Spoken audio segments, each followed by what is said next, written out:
Lots of Matchroom news to start the day, Mike, and I'm joined with Michael Panozzo, Birds Digest. Mike, how are you, my man? Good. Everything's good here. Wonderful. Well, I appreciate you coming on, especially kind of last minute. Joey had to take care of some stuff around the house, but we got a pretty great guest with some awesome news that's been announced over the last few days. So we're gonna jump on into it, and we're gonna bring on Emily Frazer of Matchroom Pool. Emily, how are you? I'm very good, thank you. Here at Championship League Snooker tomorrow. So I think we're all ready to sort of get back to the office. We had fishing, went straight here. Well, we had played a bit of archery in between, actually, just to try to put a Matchroom spin on it. We've seen on the Instagram. Archery? Yeah, we tried archery. We did so where we were in the UK, it's in an area called Boston in the UK, Lincolnshire, and snooker venue is about an hour and 45 minutes. So to save everyone going back home, stopped in the middle and had some activities. We played tennis for a million times. Phoebe can't whack a tennis ball to save her life. And She's gonna love you throwing her under the bus. Oh, I know. 3 lines up, and it was actually really, really fun. I think obviously has been doing it for years, and he thought, who are these people coming in around and start shooting arrows when we shouldn't be.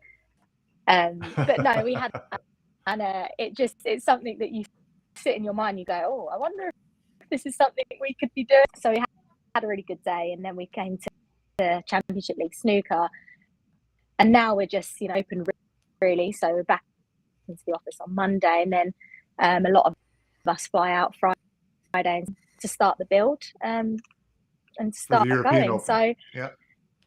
For the Europe, that is a different sport.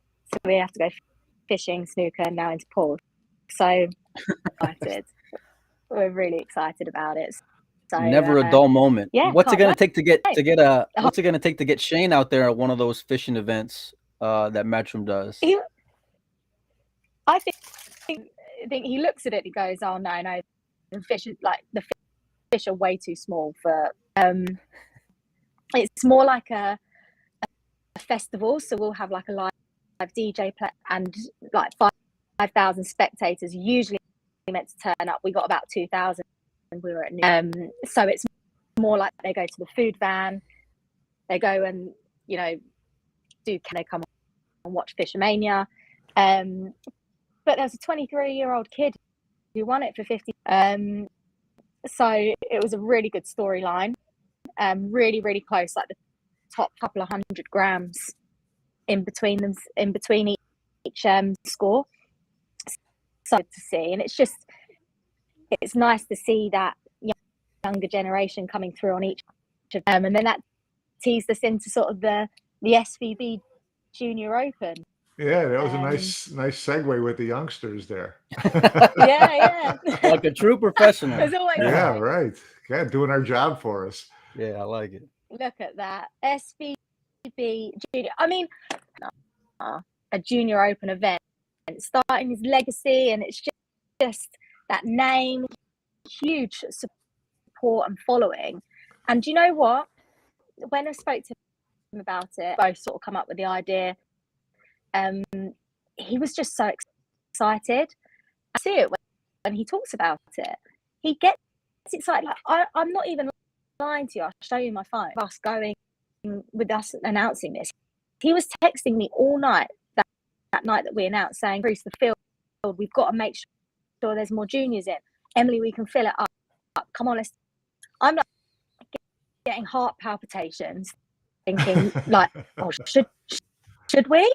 And you do sit there and you go, because obviously we're very ambitious in what we do. We don't field, like that's just not what we're about. Like when it's an open event, I'd much rather 32 invitational or something, but we've got a big open field. But I think we explained to Shane, we just said, look, it's the first year. We don't know how this is going to play out, how many tables we may have available. Let's figure out the format. Let's just make sure that the juniors actually have a competitive and a professional tournament. Right. And let's do things. So that's why we obviously capped it at that 32 players, just because it's the first to, well, not sit on the, be safe about it, but it's just, we do these things in a professional way. Sure. And also we can guarantee a little, which is what the juniors need. Yeah.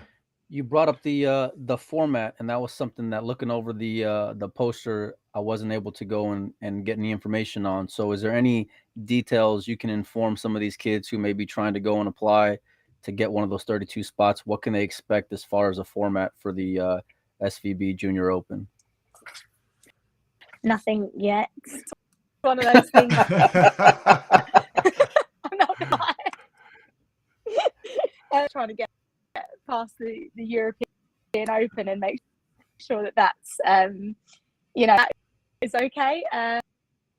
So for the Junior Open, they're saying it's all the same rules as the US Open, as Right. far as break rules and things like that, requiring the next generation and standardizing a set of rules for the game be starting. So for us, it's just we looked at the amount of tables that we could do to try and give the juniors more than one chance at this tournament, double elimination or some sort of format for it. And we want to try and make it as valuable for them to travel to.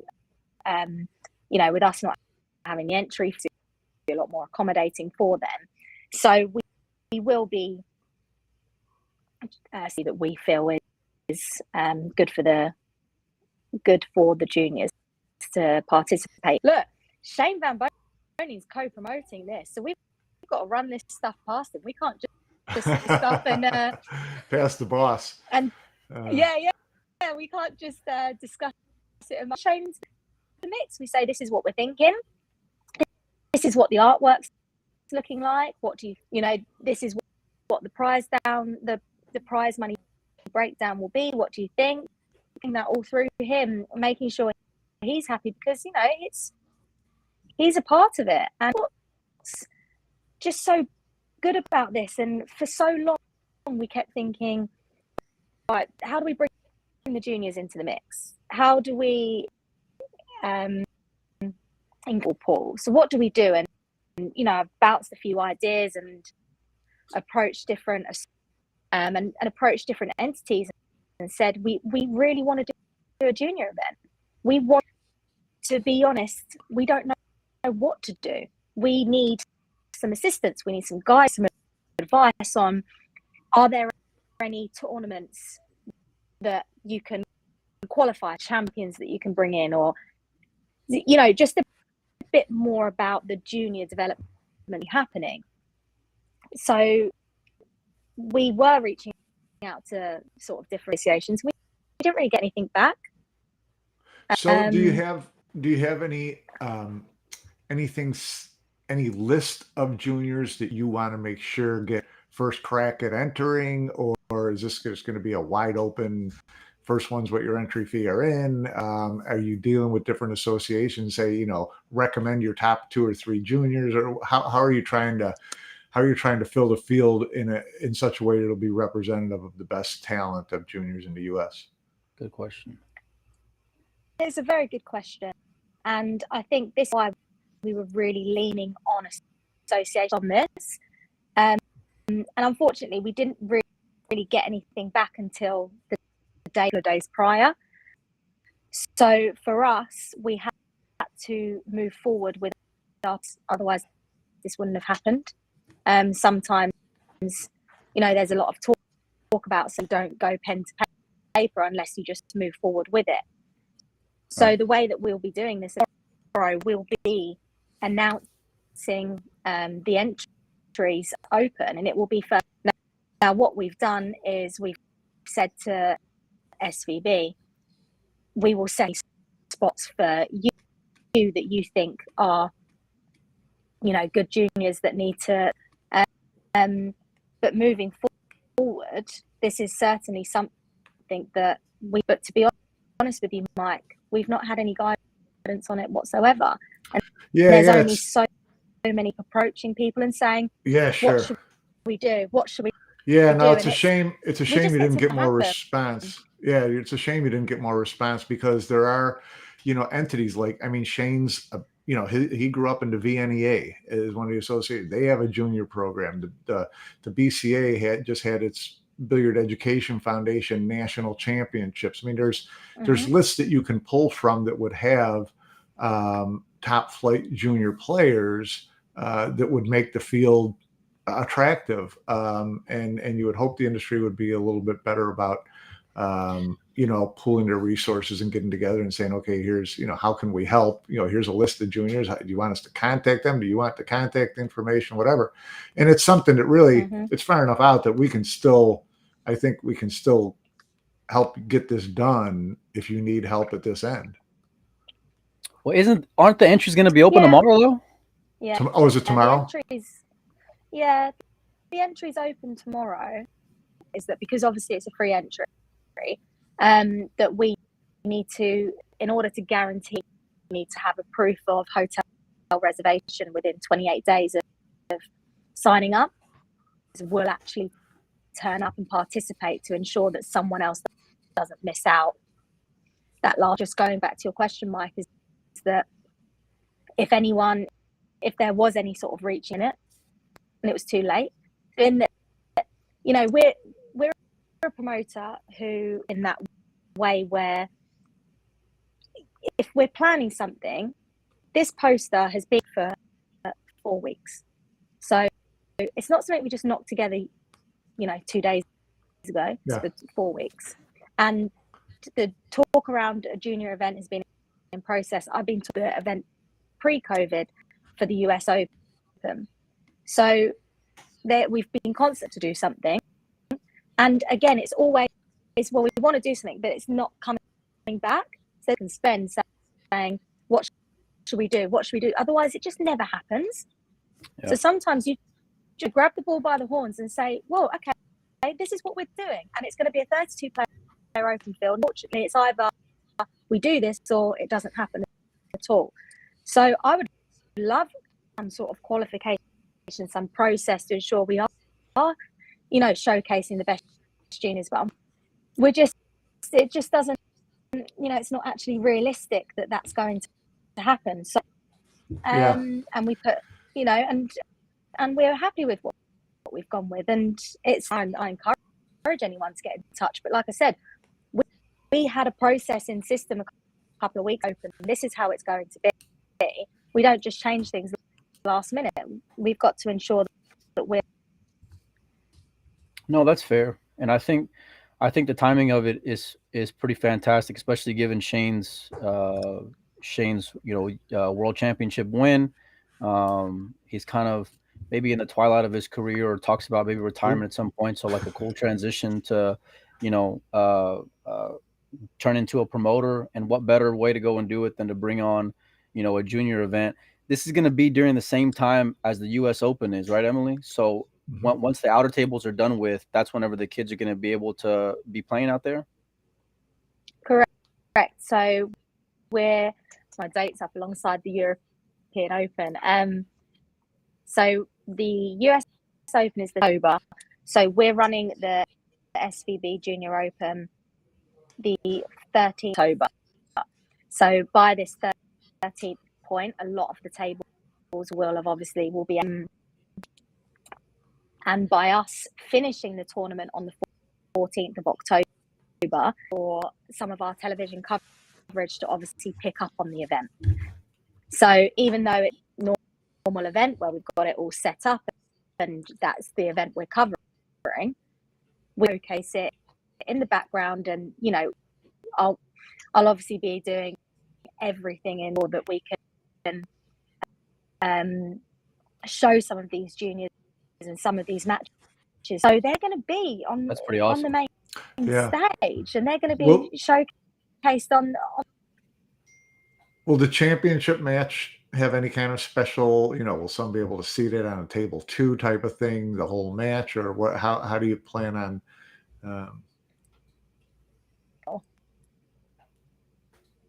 For it. I'm sorry, you have to repeat that because we lost your audio. Oh, sorry. So the final for it, do you mean?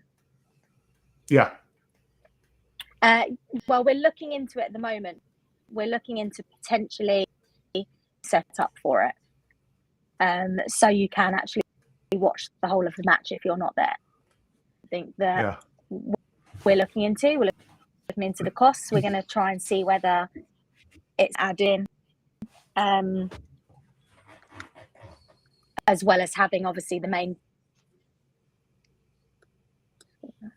Well, that's pretty exciting stuff, and I know there's a lot of kids who are excited. I know that Shane mentioned on your Loose Pull podcast that he was getting blown up. I gotten a ton of messages. It seems like there's a pretty big buzz with a lot of kids here in the U.S. that are going to be chomping at the bits to get one of these 32 spots. It looks like you guys are trying to make a whole festival out there at the and there goes Emily out at the obviously she was a little worried about the next question, so she dipped out. She dodged those questions real fast. Perfect timing, Emily. Did you slag me off and then I just cut off? Yeah, pretty much. We gave her the boot. Some good shit about you. How long has all this been in the works for, Emily, with you and Shane and Q-Tech? And I think we've been talking Shane us at the World Cup of Pool.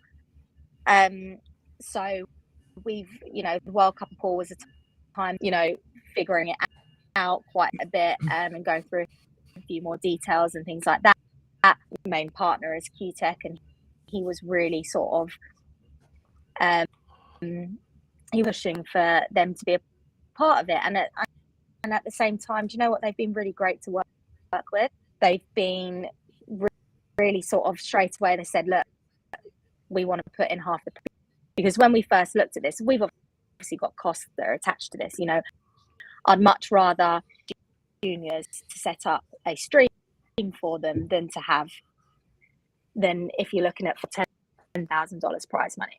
Yeah, sure. So for us, we would much rather put into setting the stream up. But Q-Tech straight away said, listen, we don't actually we don't need anything from you, but we want to put 5,000 in straight away. And then really positive. And from then on, they've been really good to work around with Shane that they want to push. And so it's just been really easy with everyone. Shane kind of has this attitude that he's just like, well, I trust you guys. You've got the best player, the best interests at heart for the players and for us. So it's been really quite refreshing to do something new like this, like a co-promotion. Yeah, and, I think that's good. It feels nice for the player, because if it isn't Shane or if it's another player, I feel like I know that prize money for 9-ball and for the tour isn't where it's sports, but this is kind of another avenue where you look at it and you go, so we should be doing something where we are involving them and bringing them in. He knows he's not a promoter, he doesn't get involved in things like that, but a lot for this sport, and he's literally he is such a role of junior playing. I mean, look at how he practices, look at his mentality, and look at how he gets knocked out. He texted me when he was at the World Games, texted me as soon as this match finished, knew that his match is finished, because he texted me straight away, said, remind me what the rules are for the European Open Games. Yeah, and he's straight practicing away right going, now. European Open. Yeah. Exactly. Like, look at that. Like, he's well, you've got the poster, and it's got that photo of him as a kid, as a junior player, which is perfect. And I think it really is a smart move, for visibility, to hook on to a player for this. And I'm sure you could do a European Juniors Open where you latched onto a top European player and kind of played the same thing. There was an idea that it was tossed on here that I thought was really pretty good, was some kind of bonus for the winner of the junior event. And he talked about one of your invitational events, which I don't think is going to happen, but maybe like entry into the following year's US Open would be pretty cool for the winner of the junior event. Did you not read the small print on the poster, Mike? It's on there. It's on there, Panozzo. Oh, they get entry into. Well, Yeah. thank you for using my idea. Thank you for using my idea. I'm glad to see you're listening. I see you got the email, Mike. I see you got the email, my man. Yeah. It's all pretty exciting. I want to ask real quick, Emily, what about the parents? Are they going to have to buy tickets, let's say, to the US Open in order to get in to watch their kid play? Oh, how is that going to work? Not. No, we're not, that sort of thing. So as far as we're concerned, they should, they're parent of them anyway. And I wouldn't want any, I would find that super overwhelming. 17 years of age, and I'm coming to play. I'm probably underestimating these kids. I think they're me, but it would be quite daunting to come into this arena. So it's going on our page that as soon as you sign, when you go onto the entry link, it will you have included, so you don't have to purchase more tickets. But then obviously, if you've got a load of long, then you purchase the US Open ticket. Yeah, sure.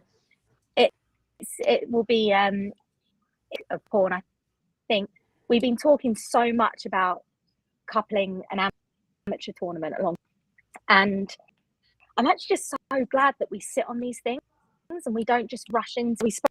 I think I've spoken about it on a podcast before, where we said we want to run an amateur event, our big open fields, but I just think everything always happens for a reason, and we haven't committed to that because we then saw this opportunity and this came into the mix. I think we'd rather push this. So there's daughter tournaments to come into play, or to us go alongside an amateur event. Sure. Leagues out there that want a Matchroom event alongside in the US. Just email me, open to all of this stuff. It's just we're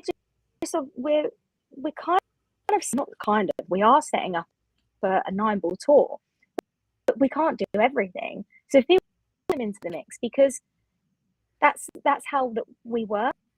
We're not going to know everything starting off, and I'd like advice from everyone, and things, and how we may run certain things. It's just the door is always up what I can express to everyone, really. You'll get some feedback for sure. You mentioned the doesn't mean we totally listen. You mentioned the European Open, Emily, and I know that there was some announcement or kind of just going over the break rules and the new break box that's been introduced, along with the players list that was announced today. Anything you want to add to that or elaborate on, or what's the feedback been like from the players? Well, and the Matchroom multi-sport feedback, first of all, if you are signing up to an event, not you playing, don't put your bloody name down. Put the person playing's name down. Actually causing us an absolute nightmare. People will sign up and put their name down. The person who's actually playing down is a logistical nightmare. So I'm like, I'm going to put my state course in or whatever, and I'm going to pay. Oh yeah, I'm going to put my name in. That's not going to help anyone, is it? Like 156 people. Well, I'm glad to know I'm not the only one that's not reading the fine print.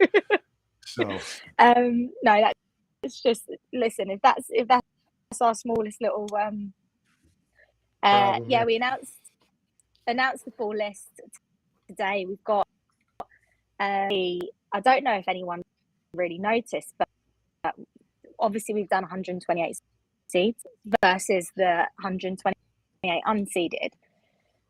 So what we actually did recently was we updated our 2022 rankings. What we have been doing is every time we've had an official ranking event, so the World Championship, we update the 2022 rankings to reflect any changes. So, you know, a major one that stuck out for us was Josh quite low down on the seeding for the European Open. And we sat there and said, well, hang on a second, right? And so we, you know, between us, we all basically sit down up with our list, what we think it should be changed to, looking at the live rankings, looking at 22. And then we all come together and, you know, look at everyone's homework and come up with the final list. So we actually adjusted rankings. So people like Oscar Dominguez has been traveling to these events. He's been playing, and he wasn't in our top 40 on the 2022 rankings. So we've adjusted that. So again, this isn't going to be a problem for next year because it's just going to roll.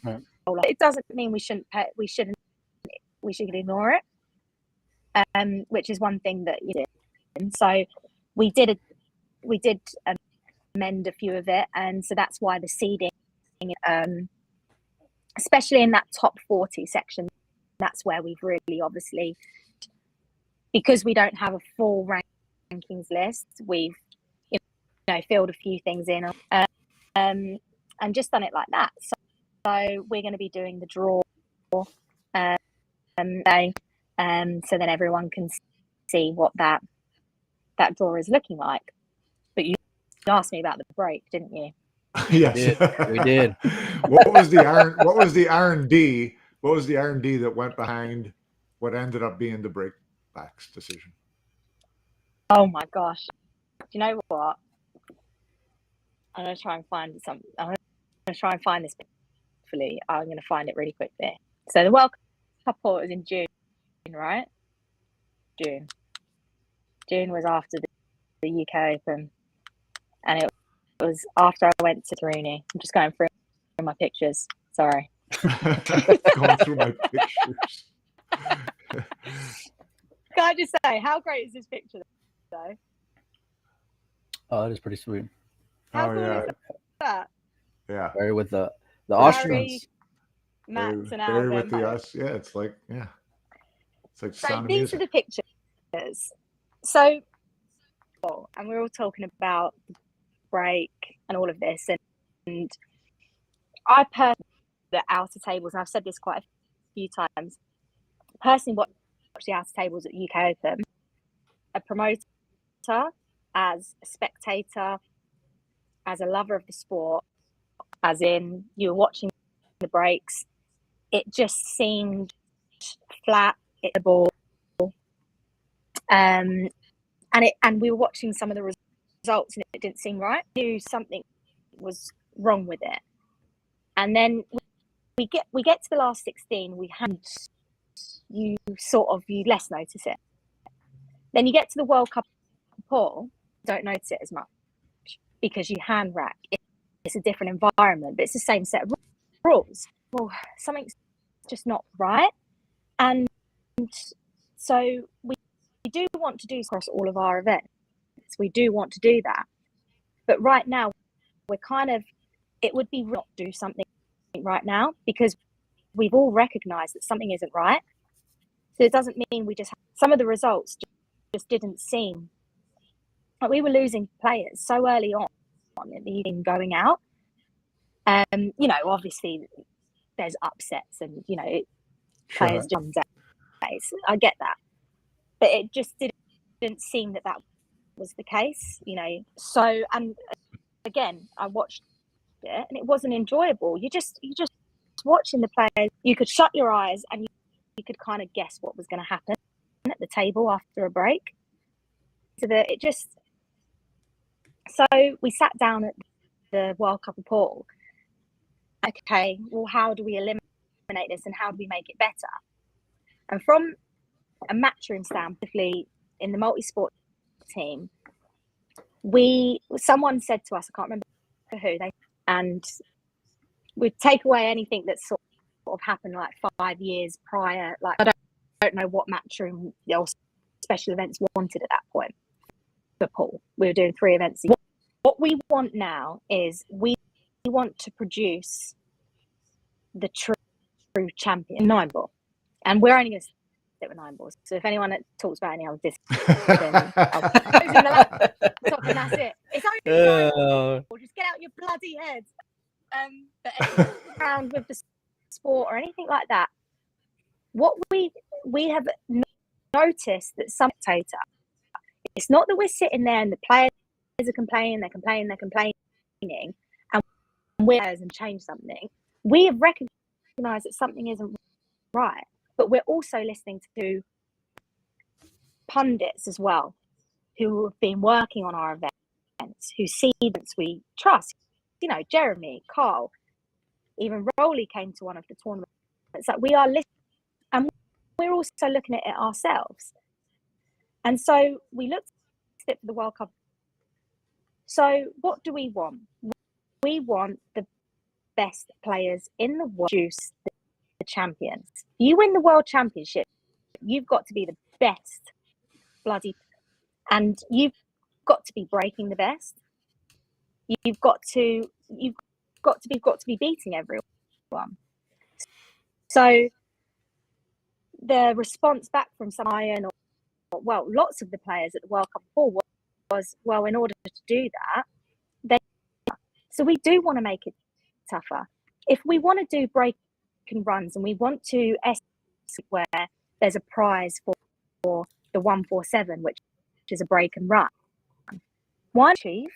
Then you can actually introduce a 10 grand prize for it, because it's tougher. So what we did was we set up this whiteboard at the World Cup before, and it was like this. Hang on, I'm just going to show you whiteboard here. And so on the whiteboard, you can't really see loads of information on it. We basically put the UK Open format, and we said this is what it.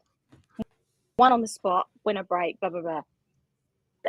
No shot clock, and then we wrote an option 2, and then we wrote an option 3, and we suggested different 9 on the spot, this, that, and then at the bottom we the break box without the break box, and everyone just anonymously.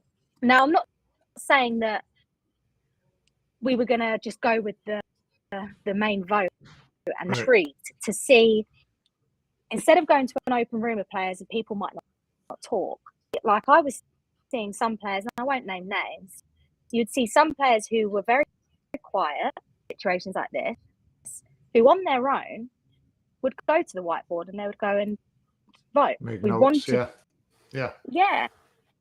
So we took all of this. I've still got it all folded up. So we took all of this. We sat in the Matchroom office. We pulled in Jeremy. We pulled in Carl before they left, and we looked. And there were ideas where, because obviously the timing is huge. We are a program that is led by television broadcast all bloody day. We've got session time to stick to. We've got crew that has to have certain breaks. We can't just overrun. We have to think about these things. So when we set this up, we said actually start the race 2 at 7 for the start, and then players. So we were like 9 on the spot, but you've got to go race to 7, and everyone was like, oh, or a race to 8. And so we actually ended up coming to the format where we chose to 8. I think it is race to 8. I need to put it up on the sheet, but just, it's in the fine print. Yeah, it's at the bottom. It's in the fine print. Don't worry about it.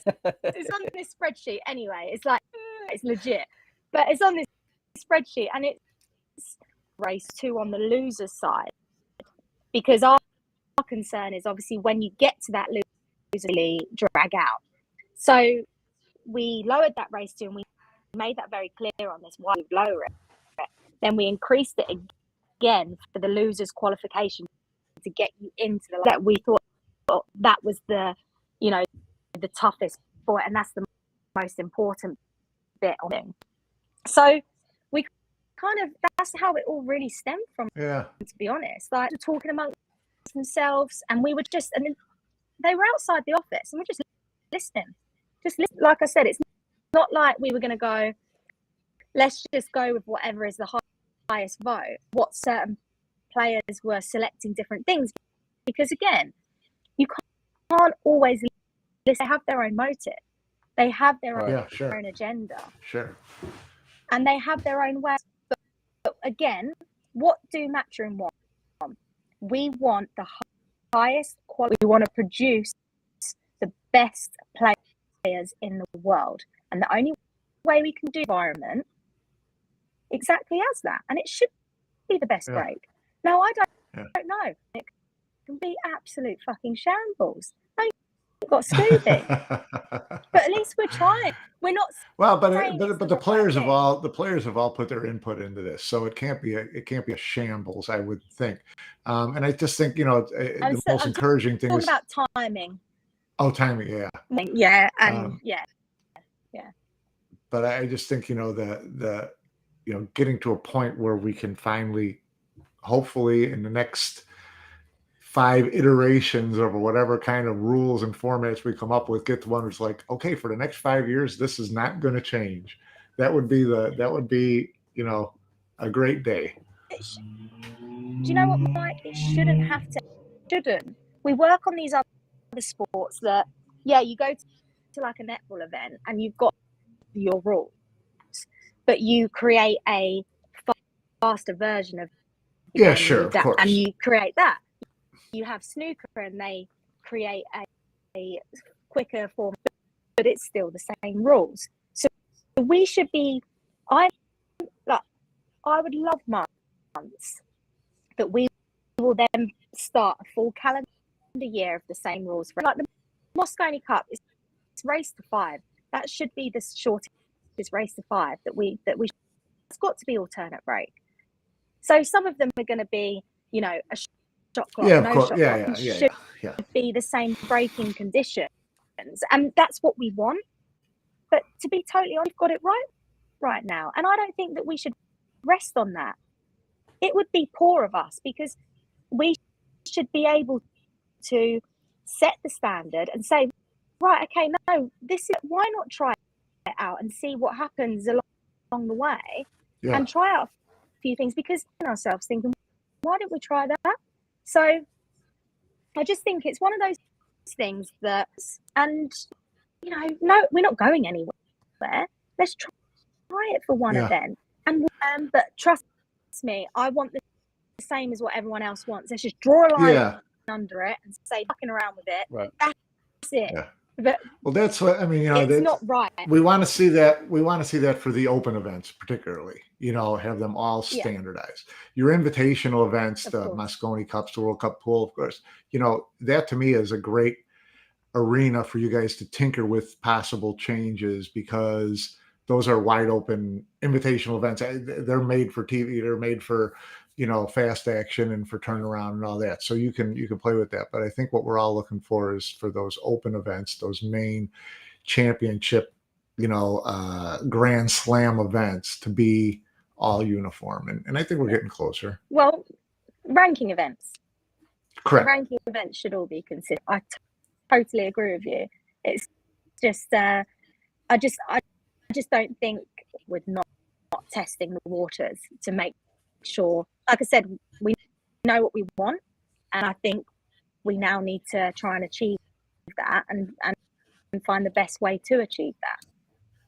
Mm-hmm. I'm excited. I know I seen Jason's thing on Instagram earlier about quit breaking with your purse, and you gotta smash them. And I love the smack talk. I'm excited to go and see more pool being played. I'm excited to see very inconsistent post break layouts where they're gonna have to play safeties, and you're gonna see a lot of kicking and jumping and more action. I'm super pumped. August 9th to the 14th in Germany at Fulda. Filler's on the cover, and he's coming off a gold medal. It doesn't really get much better than this. I know I'm pumped. Mike's pumped. Emily's got a little bit of excitement, so I know we'll all be can't wait to have in. a pool on TV. We're just kind of like, oh my god, we need another pool tournament. But, 1 month in between is too long. Yeah. Do you know what? Years time, and I'm probably going to turn around to you and go, who decided one after the other? And we're going to have grey hairs. I probably won't even be able to. And everyone will be complaining that there's too many events, but it's going to happen. But Yeah, we good. do need a pool event. We need a pool. Yeah. We need some pool on TV. We're excited for him. Yeah, definitely. Emily, we appreciate you coming on. I know it was a little bit to kind of get you through here, and we had a little bit of audio issues, but it's always much appreciated. And I think we're going to try to get another one of these guys on the poster to come out here on the show in the next day. So you guys stay tuned. Emily, thanks so much for your time. I know it's late out there, but again, much appreciated. And thanks.